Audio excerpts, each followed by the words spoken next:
एक समय की बात है। एक गांव में एक किसान और उसकी पत्नी, उसके साथ एक बेटा भी रहा करता था। सुधा, अरे ओ सुधा, कहाँ हो तुम? किसान अपनी पत्नी को ढूंढते हुए कमरे की तरफ आगे बढ़ता है। हाँ हाँ आई बाबा, इतनी जोर से सुबह सुबह क्यों चिल्ला रहे हैं? अरे तुमको पता है ना, आज मुझे गधा खरीदने के लिए बाजार जाना था। हाँ हाँ मुझे याद है, पर अपने साथ राहुल को भी लिए जाइएगा ताकि आपकी कुछ मदद हो सके।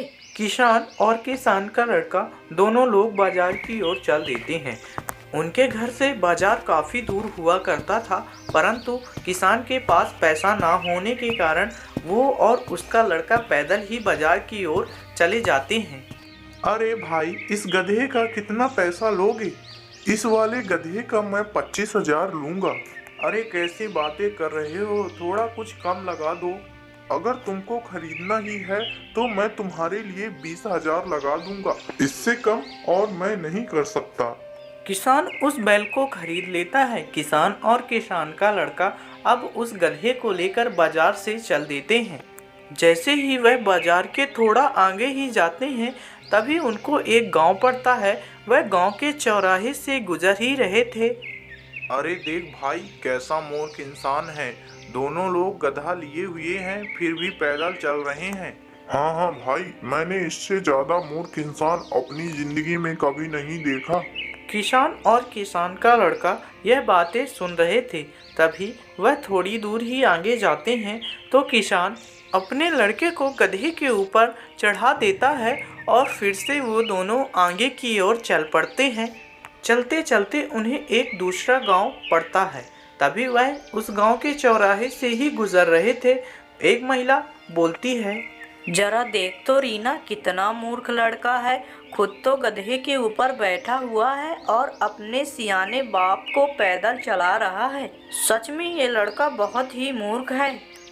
यह बात किसान और किसान का लड़का सुन ही रहे थे। तभी वह थोड़ी दूर ही आगे चलते हैं तो किसान का लड़का खुद ही गधे से नीचे उतरकर अपने पापा को गधे के ऊपर बिठा देता है। अब किसान गधे के ऊपर बैठा था और उसका लड़का पैदल चल रहा था। तभी वह थोड़ी दूर ही आगे चलते हैं कि उन्हें एक तीसरा गांव पड़ता है। तभी वह गांव के चौराहे से गुजर ही रहे थे।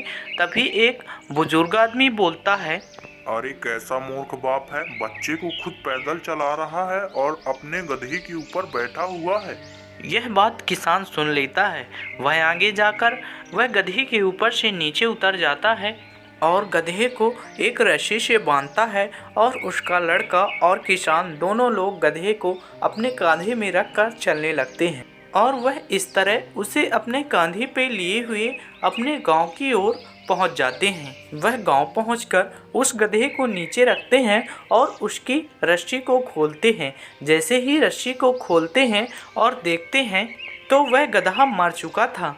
किसान जोर जोर से रोने लगता है, अरे ये मैंने क्या कर दिया। अगर मैं उन गांव वालों की बात ना मानता तो मेरा गधा आज जिंदा रहता। किसान ऐसी बातें बोलकर जोर जोर से रोता है और वह बहुत पछताता है, क्योंकि अब पछताने से कोई फायदा नहीं था। इससे हमें यह शिक्षा मिलती है कि हमें दूसरों की बातों पर ध्यान नहीं देना चाहिए।